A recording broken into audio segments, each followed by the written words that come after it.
जागो जागो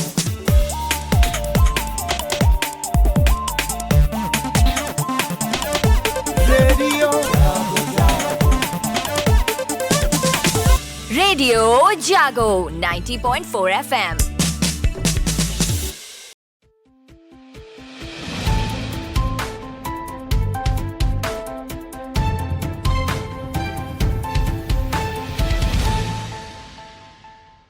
अब आप अभय शंकर गौड़ से आज की हलचल सुनिए।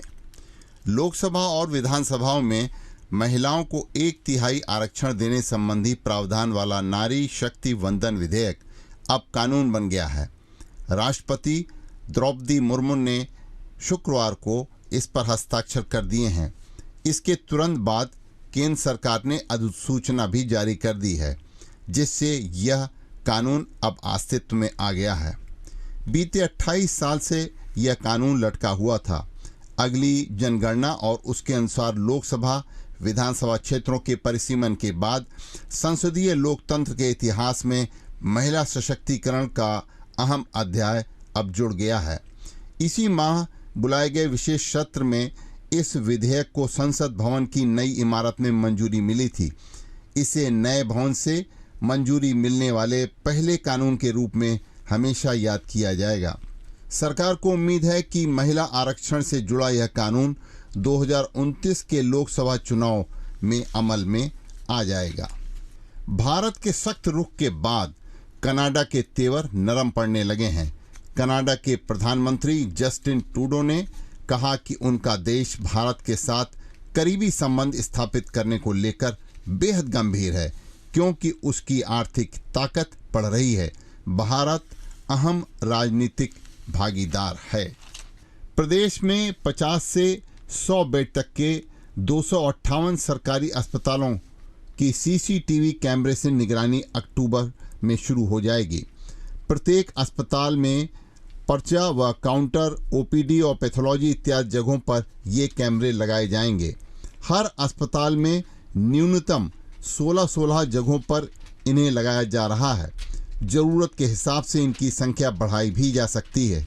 चिकित्सा एवं स्वास्थ्य विभाग के निदेशक प्रशासन डॉक्टर राजा गणपति के मुताबिक 20 अक्टूबर तक इन हॉस्पिटल में कैमरे लगने का काम पूरा हो जाएगा। फिर इसे स्वास्थ्य महानिर्देशालय में बने कंट्रोल रूम से जोड़ दिया जाएगा। यहाँ हॉस्पिटल ऑनलाइन पैरामीटर्स एवोल्यूशन बनाया गया है, जिससे 24 घंटे अस्पतालों की निगरानी की व्यवस्था रहेगी। मुख्यमंत्री योगी आदित्यनाथ ने कहा है कि 1 अक्टूबर को हर प्रदेशवासी अपने आसपास के परिक्षेत्र में साफ सफाई करके 1 घंटे के स्वच्छता श्रमदान में सहभागी बने। स्वच्छता श्रमदान के लिए सभी नगरीय निकायों और ग्राम पंचायतों में विशेष कार्यक्रम आयोजित किए जा रहे हैं। श्रमदान की सफलता के लिए प्रदेश के सभी नगरीय निकायों तथा ग्राम क्षेत्र व जिला पंचायतों की विशेष बैठकें कर श्रमदान कार्यक्रम के लिए प्रस्ताव भी पारित किए जा रहे हैं। उन्होंने शहरों में प्लास्टिक का उपयोग रोकने के लिए जन जागरूकता बढ़ाने के प्रयासों के साथ अब इसके विरुद्ध कार्रवाई करने का भी निर्देश दिया है। यह कहते हुए कि प्रतिबंधित पॉलीथीन के इस्तेमाल पर कड़ाई से रोक लगाई जाएगी। प्रदेश सरकार ने अनुसूचित जाति एवं जनजाति के कक्षा 9 व 10 के छात्र छात्राओं को अब 3,500 रुपये सालाना छात्रवृत्ति प्रदान करेगी। अभी तक इन्हें प्रतिवर्ष 3,000 रुपये मिलते थे। इसके अलावा स्वच्छता कार्य से जुड़े परिवारों के कक्षा 9 व 10 में पढ़ रहे बच्चों को भी सरकार पहली बार छात्रवृत्ति देने जा रही है। इस योजना का लाभ सभी आयु वर्ग के परिवार ले सकेंगे। हरदोई जिले में 2000 के नोटों को बदलने की अंतिम तिथि अब आ गई है। आज यानी कि 30 सितंबर के बाद से 2000 के नोट न तो चलन में होंगे न ही बदले जाएंगे। जिम्मेदारों की माने तो 23 मई से अब तक बैंकों के माध्यम से नोट बदलने व जमा किए जाने की लंबी समय सीमा में लोगों ने लगभग अपने नोट बदलवा ही लिए हैं। LDM bank of India Arvind Ranjan ने बताया कि इस समय सीमा में जनपद में 50 करोड़ की कीमत से अधिक के नोट बैंकों के माध्यम से बदलवाए जा चुके हैं। नवागत एसपी केशव चंद गोस्वामी ने कल शहर की सुरक्षा व्यवस्था परखी। उन्होंने शहर के प्रमुख स्थानों, भीड़भाड़ वाले इलाकों, बाजारों और प्रतिष्ठानों के आसपास गश्त कर सुरक्षा का जायजा लिया। व्यापारियों, आमजन से संवाद कर उनकी समस्याएं सुनी। इस दौरान उनके साथ सीओ सिटी एसके सिंह व शहर कोतवाल संजय पांडे भी मौजूद रहे। संडीला में सेंट थेरेसा बाईपास स्थित रेल संख्या 249 पर ओवरब्रिज बनाए जाने को स्वीकृति प्रदान कर दी गई है। इसे बनाने के लिए टेंडर पास कर दिया गया है। काम जल्दी ही शुरू हो जाने की उम्मीद जताई जा रही है। संसद के विशेष सत्र में लोकसभा क्षेत्र मिश्रिक के सांसद अशोक रावत द्वारा पूछे गए प्रश्न के उत्तर में रेल मंत्री ने जानकारी भेजी है कि संडीला रेलवे स्टेशन के आसपास 3 रेलवे क्रॉसिंग हैं। इनमें रेल संपार्क संख्या 247 के आसपास ज्यादा बिल्डअप एरिया होने के चलते वहां ओवरब्रिज बनाया जाना संभव नहीं है। रेल संपार्क संख्या 249 पर ओवरब्रिज बहुत पहले ही स्वीकृत हो चुका है। इसके लिए टेंडर भी पास कर दिया गया है।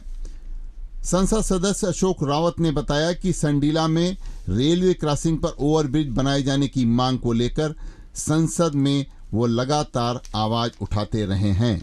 हरदोई रेलवे स्टेशन पर रेल यात्रियों को ट्रेन के लेट लतीफ होने पर प्लेटफॉर्म पर आरामदायक सुविधाएं अब मिल सकेंगी। हालांकि बेहतर सुविधा के लिए यात्रियों को अब कुछ भुगतान भी करना पड़ेगा। प्राइवेट प्रतीक्षालय में रेल यात्रियों को खाने पीने से लेकर स्वच्छ शौचालय व एसी की सुविधा भी मिलेगी।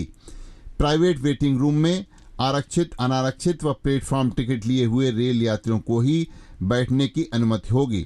खान पान की सुविधा, महिला व पुरुष के लिए अलग अलग शौचालय, आरामदायक सोफे, टीवी व एसी की सुविधा यात्रियों को उपलब्ध रहेगी। रेल यात्रियों को इसके लिए 30 रुपये प्रति घंटा की दर से देने होंगे, जबकि बच्चों के लिए 20 रुपये प्रति घंटे की दर चार्ज किया जाएगा। हरदोई रेलवे स्टेशन पर यात्रियों की सुविधा को देखते हुए एक प्राइवेट कंपनी को प्रतीक्षालय के संचालन का जिम्मा सौंपा गया है। प्लेटफॉर्म नंबर 1 पर नई बिल्डिंग स्थित प्रतीक्षालय में अत्याधुनिक सुविधाओं से लैस वेटिंग रूम की शुरुआत की गई है। विश्व हिंदू परिषद बजरंग दल के नेतृत्व में 4 अक्टूबर को विशाल जनसभा का आयोजन किया जाएगा। इसको लेकर तैयारी का दौर जारी है। शहर के एक डायग्नोस्टिक सेंटर में वार्ता के दौरान विश्व हिंदू परिषद के जिला अध्यक्ष आशीष माहेश्वरी ने बताया कि विश्व हिंदू परिषद पूरे देश में बजरंग दल के नेतृत्व में शौर्य जागरण यात्रा निकाल रहा है। इसी क्रम में अवध प्रांत शौर्य यात्रा 30 सितंबर को अयोध्या से यात्रा प्रारंभ होगी। यह विभिन्न जिलों से होते हुए 4 अक्टूबर को हरदोई में आएगी। मलेरिया के बाद अब डेंगू का प्रकोप बढ़ने लगा है, जिससे स्वास्थ्य विभाग की चुनौतियां बढ़ गई हैं। प्रतिदिन 3 से 4 नए मरीज मिल रहे हैं और जनपद में डेंगू मरीजों का आंकड़ा 50 पार कर चुका है। मलेरिया के साथ बढ़ रहे डेंगू के मरीजों के बाद भी नगर निकाय और ग्राम पंचायत विभाग गंभीर नजर नहीं आ रहे हैं और मच्छर का आतंक लगातार बढ़ रहा है, जिससे स्वास्थ्य विभाग के साथ ही आम जनमानस की भी परेशानियां बढ़ रही हैं। सेवा पखवाड़े के तहत भारतीय जनता पार्टी के जिलाध्यक्ष अजीत सिंह बब्बर ने बालामऊ एवं गोपामऊ में अनुसूचित जाति की बस्ती में संपर्क किया। उन्होंने कहा, भाजपा का मंत्र सेवा ही संगठन चरितार्थ किया जा रहा है। उन्होंने कहा कि आप लोग अधिक से अधिक संख्या में अपना आयुष्मान कार्ड बनवाएं। नारी सशक्तिकरण की दिशा में एक और कदम बढ़ाया गया है। नवागत पुलिस अधीक्षक केशव चंद गोस्वामी ने महिला थाने की एसएसआई भावना भारद्वाज को बघौली का थानाध्यक्ष बनाया है, जबकि अधिसूचना सेल से अर्चना शुक्ला को महिला थाने की कमान सौंपी है। थाना प्रभारियों के फेरबदल में 2 की कुर्सी चली भी गई है। नवीन गल्ला मंडी उद्योग व्यापार मंडल के लिए आज मतदान होगा। चुनाव में 15 प्रत्याशी मैदान में हैं, जिनका 710 मतदाता फैसला करेंगे। मतदान को लेकर चुनाव समिति की ओर से तैयारियां पूरी कर ली गई हैं। मतदान के दौरान सुरक्षा की कड़ी व्यवस्था की गई है। राज्य राजधानी क्षेत्र में लखनऊ, उन्नाव, बाराबंकी, रायबरेली, हरदोई और सीतापुर जिले अब शामिल होंगे। पहले से प्रस्तावित 2 अन्य जिले कानपुर नगर व देहात को इस योजना से बाहर कर दिया गया है। मुख्यमंत्री योगी आदित्यनाथ ने कल एक बैठक में state capital region development authority का गठन जल्द करने का निर्देश दिया है। साथ ही आगामी 100 वर्षों की आवश्यकताओं को ध्यान में रखते हुए शहरी विकास की योजना बनाने के उन्होंने निर्देश दिए हैं। आवास एवं शहरी नियोजन विभाग की समीक्षा बैठक में मुख्यमंत्री ने यह निर्देश दिए हैं। उन्होंने कहा है कि लखनऊ में state capital region development authority का मुख्यालय बनाया जाए और शेष जिलों में क्षेत्रीय कार्यालय बनाए जाएं। अभी आप सुन रहे थे अभय शंकर गौड़ से हरदोई की हलचल।